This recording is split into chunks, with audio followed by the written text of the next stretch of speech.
함께 읽은 본문의 말씀을 통해 나는 하나님의 자녀입니다 라는 제목으로 함께 말씀 나눕니다.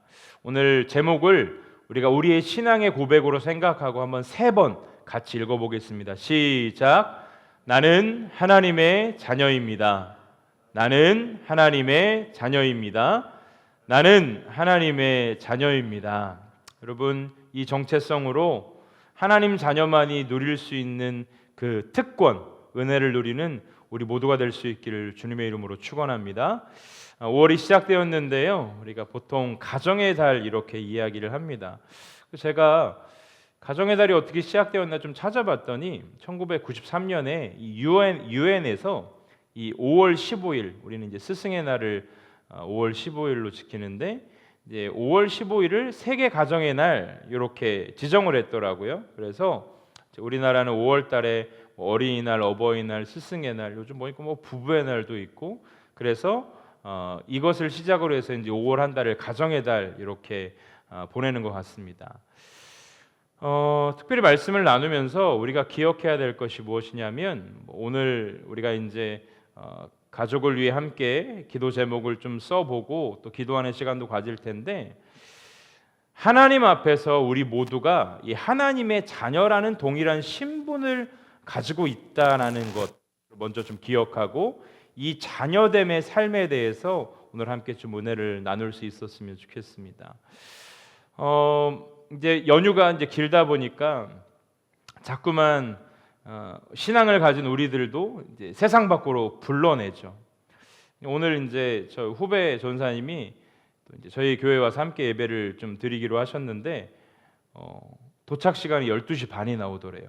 일찍 출발했는데도 그러니까 수도권을 빠져나오기가 너무 어려운 거죠. 이제 연휴를 맞이해서 사람들이, 오늘 날씨도 너무 좋고, 저도 아침에 오다 보니까 운동을 하는 사람, 또 뭐 여러 종류의 사람들이 이제 이 날씨를 즐기려고 하는 모습을 볼 수 있었습니다.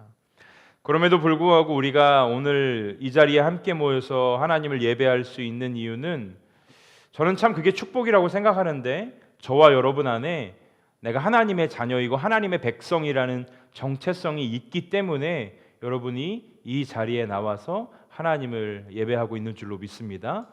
우리 석진 형제 같은 경우는 오늘 같은 날은 서울에서 열차표 구하기가 너무 힘들다고 하더라고요. 그런데 밤새 티켓팅하면서 또 이 예배의 자리를 지키는 것 또한 어떤 마음이겠습니까? 공동체를 사랑하고 하나님의 자녀의 이 백성의 정체성을 가지고 하나님 주신 마음으로 예배하기 위함이 아닐까 생각이 드는데요. 오늘 그렇다라면 우리를 하나님의 자녀 삼아 주신 그 하나님의 뜻, 그리고 하나님 자녀됨의 삶에 대해서 잠시 은혜를 나누면서 5월 한 달 우리 안에 하나님 자녀의 명확한 정체성이 회복되기를 바라고, 또 정체성의 회복뿐만이 아니라 그 정체성을 따라 사라지는 은혜가 귀하게 우리 모두에게 있기를 소망해 봅니다. 함께 읽은 본문의 말씀 12절에 보면 예수님을 영접하는 자들에게 대단한 축복이 주어지는데, 그것이 무엇이냐면 하나님의 자녀가 되는 권세가 주어진다라고 이야기를 합니다. 누구에게요? 영접하는 자들, 영접하는 자들에게는, 예수님을 받아들이는 사람들에게는 유대인과 이방인의 구별이 존재되지 않고, 남자나 여자, 또 어린아이나 노인이나 빈부 귀천, 건강한 사람이든 병든 사람이든 많이 배운 사람이든 적게 배운 사람이든 구별점이 없다라는 거예요.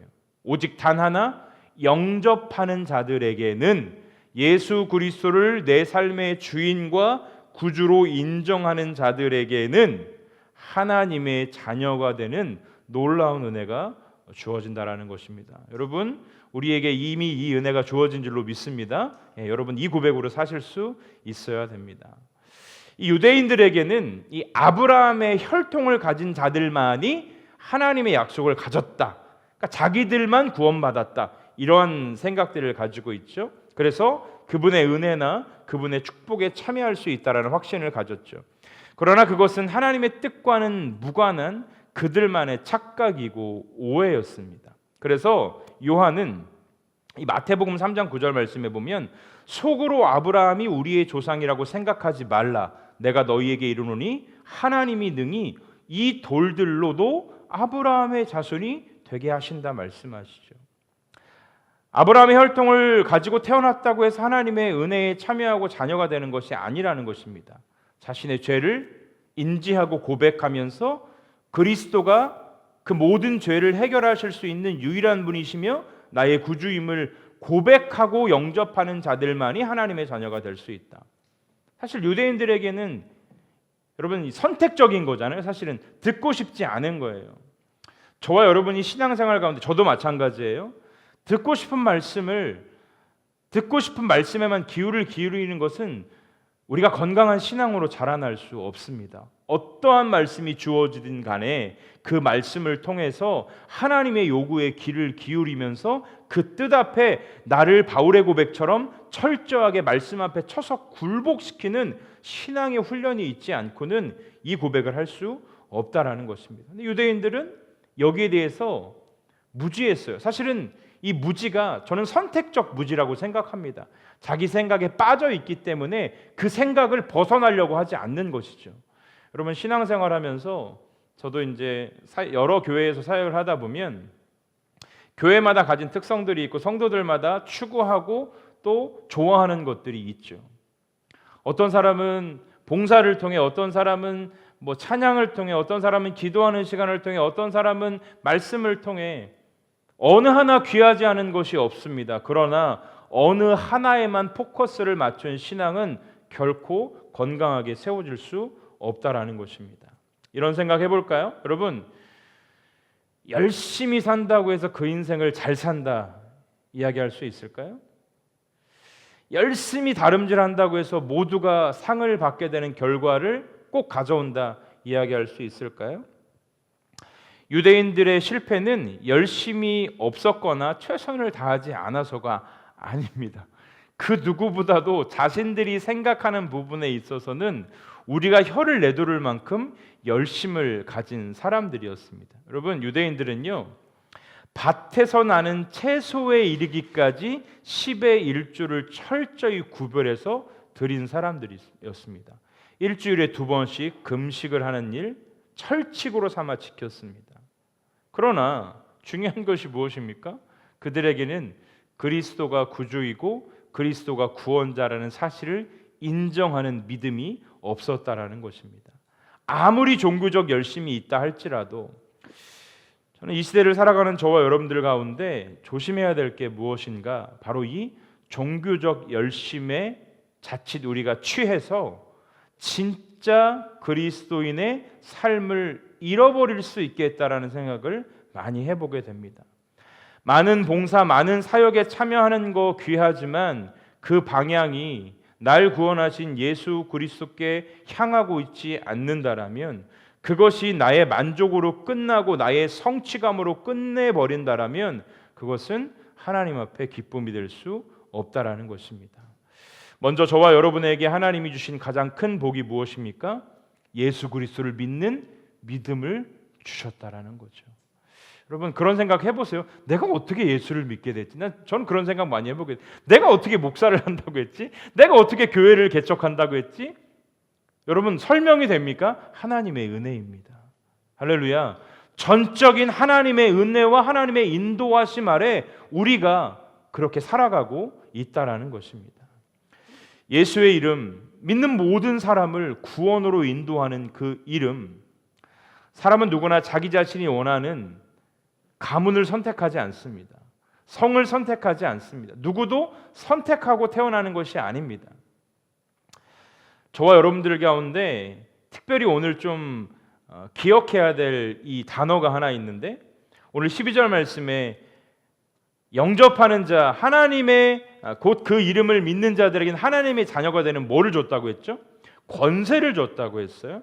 근데 제가 그 원어를 좀 찾아보니까 이 권세라는 건 영어로 파워, 힘, 어떤 능력 이런 걸 의미하는데, 원어를 찾아보면 사실 권세라는 단어보다는 권리라는 단어에 훨씬 더 많은 비중을 두고 많은 주석가들이 그렇게 권세, 예수 믿으면 나에게 어떤 힘이 생겨서 내가 뭔가를 할 수 있다 이것이 아니라 예수를 믿으면 하나님의 자녀가 누릴 수 있는 권리가 생긴다라는 것에 포커스를 좀 많이 맞추게 되더라고요.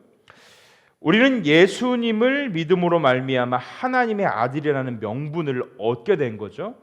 말씀을 좀 띄워주시겠어요? 갈라디아서 4장 5절 말씀 함께 같이 읽어보도록 하겠습니다. 시작. 율법 아래에 있는 자들을 속량하시고 우리로 아들의 명분을 얻게 하려 하심이라. 한 번 더 시작. 율법 아래에 있는 자들을 속량하시고 우리로 아들의 명분을 얻게 하려 하심이라. 예, 그렇습니다. 예수 그리스도를 믿는 믿음으로 말미암아 우리는 하나님의 자녀, 하나님의 아들의 명분을 얻게 하려 하심이라 성경은 이야기를 하고 있습니다. 그래서 바울은 로마서 8장 16절 말씀을 통해 이렇게 이야기합니다. 한번 띄워주시겠어요? 같이 읽습니다. 성령이 친히 우리의 영과 더불어 우리가 하나님의 자녀인 것을 뭐 하신다고요? 예, 성령이 친히 하나님의 자녀인 것을, 우리가 하나님의 자녀인 것을 증언하신다 말씀하십니다. 아들의 명분 또 성령의 증거가 어떤 능력, 어떤 파워, 힘, 안 되는 것들이 갑자기 되어지고 이런 것을 의미하는 것이 아니라 그 자녀가 갖게 되는 그 권리, 결국은 관계를 의미하고 관계를 이야기하고 있다는 것입니다. 그래서 로마서 8장 17절 말씀에 보면 이 권리 안에는 뭐가 담겨져 있냐면, 그래서 왜 이 권리를 더 중요하게 주석가들이 이야기하냐면 로마서 8장 17절에 보면 이 권리 안에는 그리스도와 함께 유업을 얻게 될 후사라는 이런 표현이 있거든요. 이 하나님의 거룩한 자녀가 된 하나님의 백성들은 예수 그리스도와 함께 이 거룩한 유업을 얻게 되는, 유업을 잇게 되는 후사가 된다라는 것입니다. 그런데 우리가 착각을 해요. 뭐냐면 하나님이 우리를 하나님의 자녀 삼아 주셨음에 우리가 누리게 될 권리를 주장하는 일에 우리는 마음을 빼앗기는데, 권리를 주장하는 것 이전에 우리가 해야 될 일은 의무를 다하는 것임을 여러분들 기억하셨으면 좋겠어요. 여전히 하나님은 사랑과 은혜로 우리 연약함 가운데서도 끊임없이 신실하게 공급하시고 인도하시는 분이십니다. 그러나 하나님의 자녀들이, 여러분, 자녀가, 어린 아이가 태어나서 성장을 함에 따라서 결국은 하나의 건강한 독립체가 되는 것이 중요한 것처럼 우리의 신앙도 시간이 자람에 따라 뭐 해야 됩니까? 성장해야 돼요. 성숙해야 돼요. 그런데 어떻습니까? 그 자리에 머무는 경우가 상당히 많이 있습니다. 제가 주일학교, 중고등부, 청년부 사역 이렇게 쭉 부사역자 17년 동안 해봤지만 제가 이런 표현 가끔 우리 사역자들과 나누거든요. 청년들을 만나봐도요, 대부분 주일학교 신앙에 머무는 경우들을 상당히 많이 봐요. 다 그런 건 아니에요.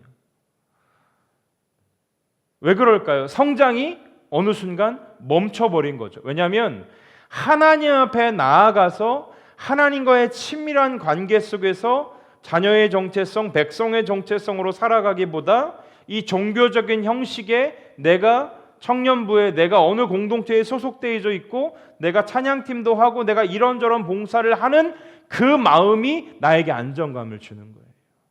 내가 어느 건강한 공동체에, 어느 좋은 공동체에 소속되어져 있다라는 그 소속감이 중요한 것이 아니라 내가 하나님의 자녀로서 하나님께 속한 하나님의 사람이다, 이 고백이 우리 가운데 있어야 될 줄로 믿습니다. 너무 중요한 거거든요.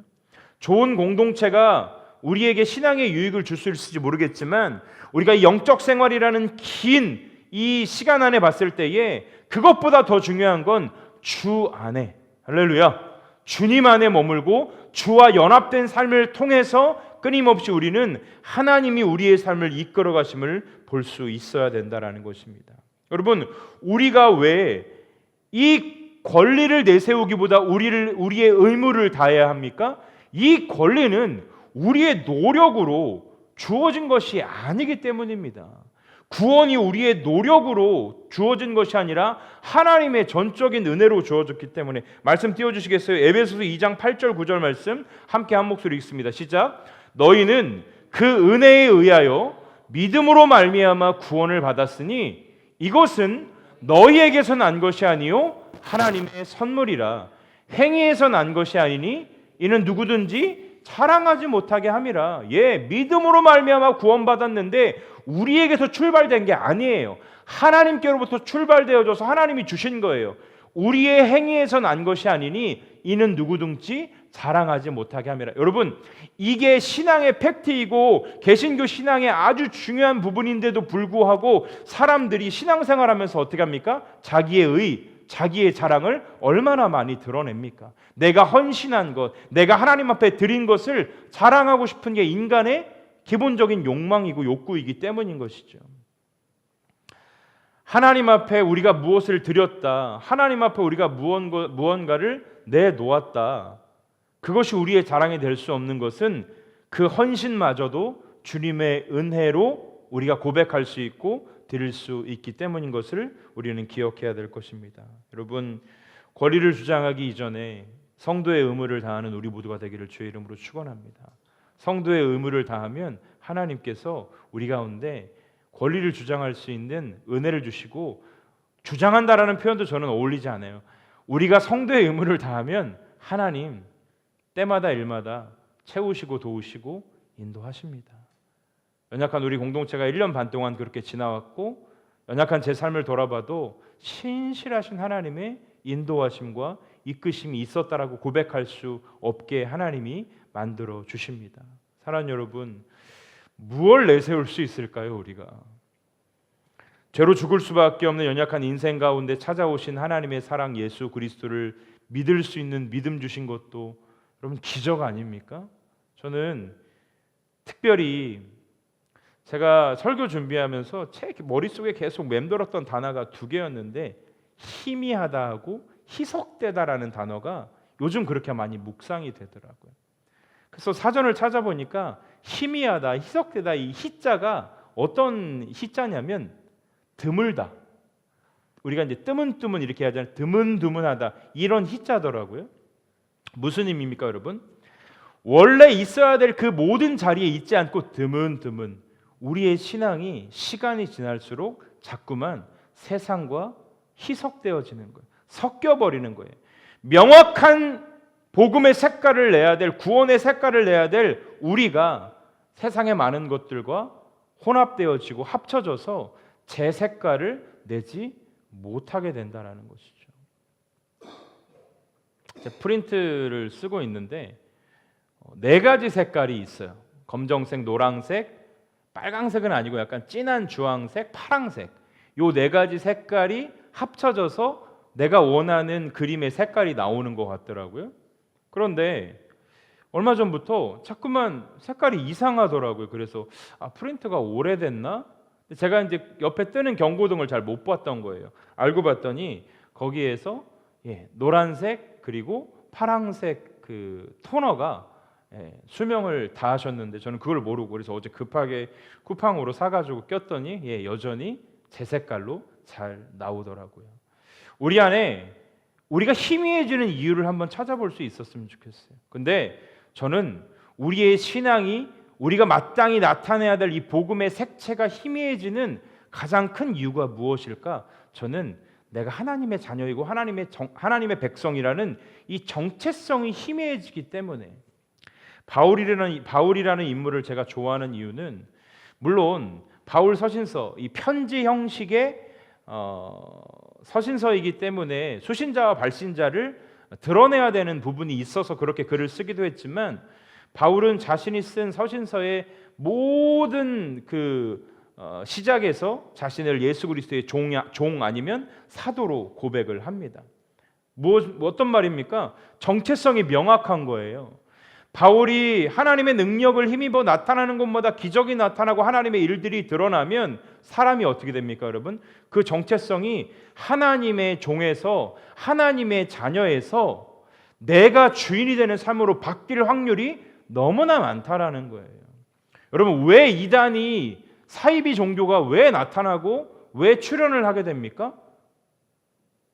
여러분 아시겠지만 천주교나 불교에는 이단이 없어요.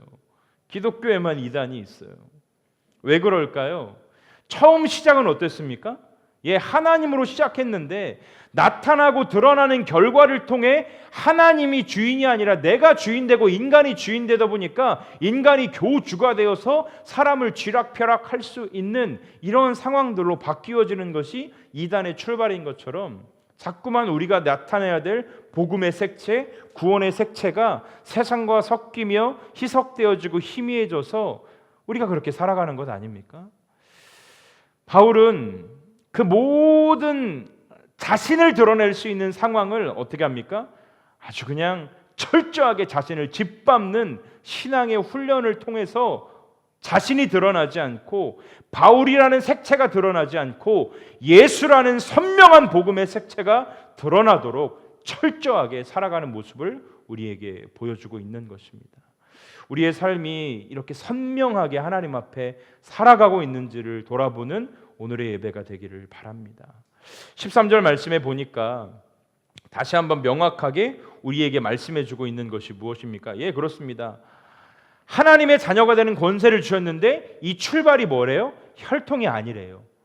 육정이 아니래요. 왜 혈통 얘기를 했을까요? 유대인들이 아주 강하게 가지고 있는 이 아브라함의 혈통에 대한 부분에 대한 비판일 수도 있고 선포일 수도 있는 거죠. 사람의 뜻 가운데 난 것이 아니라 오직 하나님께로. 따라합시다. 오직 하나님께로. 오늘 우리에게 이 신앙이 있어야 돼요. 모든 것의 시작은 하나님께로부터 시작되어지고 하나님께로부터 출발되어졌다는 것. 성도인 우리에게 특별한 신분, 특별한 정체성을 가진 사람들이라 이야기합니다. 하나님께로부터 난 사람들. 혈통이 아니고 육정이 아니고 사람의 뜻이 아니고 하나님의 뜻 가운데 섭리 안에 이루어진 모든 일들이라 이야기해 주는 것입니다. 성도들은 하나님 앞에 신분이 완전히 바뀐 거죠. 하나님의 자녀가 된 것. 다시 한번 말씀드리지만 바울은 그래서 로마서 8장 17절에 그리스도와 함께한 후사라는 표현을 합니다. 유업을 이을 자라는 것이죠. 이것은 하나님의 양자가 아닌 하나님의 친자라는 확증을 우리에게 해주고 있는 것입니다. 예수를 믿는 것이 단순한 종교 또 여가 선용과는 아예 차원이 다른 이야기입니다. 그래서 성경은 믿는 사람들을 가리켜서 고린도후서 5장 말씀을 통해 새로운 피조물이다. 하나님 안에서 예수 안에서 새롭게 빚어지고 새롭게 만들어진 피조물이다라고 이야기를 하고 있는 것입니다. 오늘 말씀을 정리하면서 저는 오늘 말씀을 통해 하나님 백성으로 살아가는 우리의 삶의 모습 가운데 주의해야 될 좀 두 가지를 좀 살피고 말씀을 맺었으면 좋겠는데요. 첫 번째는 우리가 공동체를 이루고 사람을 바라볼 때에 지나간 과거, 내 자신도 마찬가지거든요. 지나간 과거에 우리의 관심을 기울여서는 안 된다라는 것입니다. 하나님께서 죄로 죽을 수밖에 없는 우리의 인생 가운데 그리스도를 통하여서 새로운 생명, 새로운 피조물을 만들어 주셨어요. 그런데 인간이 자꾸 어떻게 합니까? 내 과거로 돌아가고자 하는 이 인간적인 이상한 마음이 있다라는 것입니다. 새로운 피조물로서의 생활에 힘써야 된다. 이게 두 번째. 첫 번째, 과거에 함몰돼서는 안 돼요. 두 번째, 새로운 비슷한 맥락입니다. 새로운 피조물로서의 삶의 생활에 힘을 써야 된다라는 것입니다. 이미 지나간 것, 주님이 사여 주시고 주님이 주 안에서 새롭게 만들어 주신 것들을 인정하지 못하고 끊임없이 지나간 것. 근데 여러분 어때요? 저도 선교단체 생활이나 많은 사람들을 만나면서 느끼게 된 게 뭐냐면 과거에서 헤어나오는 게 상당히 힘든 사람들을 많이 만나게 됩니다. 물론 늘 조심스럽죠. 제가 그 사람의 과거를 살아보지 않았기 때문에 쉽게 판단할 수는 없어요. 그러나 그냥 인간적인 눈으로 봤을 때는 저게 안 되나? 저게 저렇게 어렵나? 라는 생각이 들 때도 있지만 그걸 입 밖으로 내지 않으려고 상당히 애를 쓰죠. 왜냐하면 그 누구도 그 사람의 삶을 살아보지 않고 평가하고 판단할 수 없고 사람이 가진 것이 다 다르고 생각하는 것도 다르기 때문에 그렇다라는 것이죠. 그러나 오늘 저는 말씀에 근거하여서 선포하고 싶습니다. 지나간 과거의 얽매이는 인생이 아니라 새롭게 빚어주신 하나님의 피조물로서의 삶에 마음을 쏟는 저와 여러분 될 수 있기를 주의 이름으로 축원합니다. 하나님의 자녀란 말이에요. 하나님의 자녀의 권리 안에 무엇이 담겨 있습니까? 예, 그렇습니다. 모든 것들을 구하고 모든 것들을 책임지시는 하나님의 은혜가 그 안에 담겨져 있다라는 것입니다. 유대인들처럼 자신이 생각하고 자신이 만들어낸 하나님, 예수 그리스도는 구원이 아니라 자신들만이 하나님의 자녀로 아브라함의 그 혈통으로 구원받을 수 있다라는 그 자기 생각에 갇혀진 신앙인의 모습처럼 우리도 그렇게 살아가고 있지는 않는지. 여러분, 목회자의 가장 큰 기쁨이자 또 여러분들이 가장 크게 기쁨으로 여겨야 될 것이 있다라면 말씀 앞에서 변화되어지는 여러분의 모습이 여러분의 기쁨이 될 수 있기를 주님의 이름으로 축복합니다. 아, 내가 빚어지고 있구나. 내가 만들어지고 있구나. 내가 하나님의 만지심을 통하여서 하나하나. 어제도 함께 사역했던 후배 사역자가 좀 찾아와서 같이 좀 교제를 하고, 최근에 좀 이렇게 제가 이제 시간은 없어서 찾아오는 건 좀 만나는데 감사하게도 이런 사람들이 또 제자들이 찾아와서, 근데 다 똑같이 하는 얘기가 뭐냐면, 내가 옛날에 그랬나 싶은데 다 똑같이 뭐라 하냐면, 목사님 되게 많이 차분해지셨네요, 이렇게 얘기를 많이 하더라고요. 그래서 내가 옛날에 그렇게 지랄 같진 않았던 것 같은데 어쨌든 차분해졌다, 뭔가 좀 이렇게 침착해졌다라는 이야기를 많이 하더라고요. 근데 듣고 보니까 그게 감사한 것 같아요. 뭐냐면 그래도 뭔가 내 안에 변화가 있다라는 이야기인 거잖아요. 근데 그게 어찌 보면 또 목회자로서 또 갖춰야 될 또 그런 부분 중에 하나가 또 내 안에 생긴 것 같아서 또 한편으로는 내가 바뀌어지고 있고 또 많이 바뀌어졌구나라는 생각에 감사하기도 했습니다. 하나님의 자녀로 살아가는 삶에는 반드시 변화가 따른다라고 저는 확신합니다. 하나님은 우리를 정체하도록, 그냥 그렇게 살도록 두지 않으십니다. 여러분, 나이가 됐고 여러분들의 인생에 연수가 찼다라는 그것으로 여러분들의 삶의 변화가 정체되어지는 것, 여러분 그거 정말로 중요한 거거든요.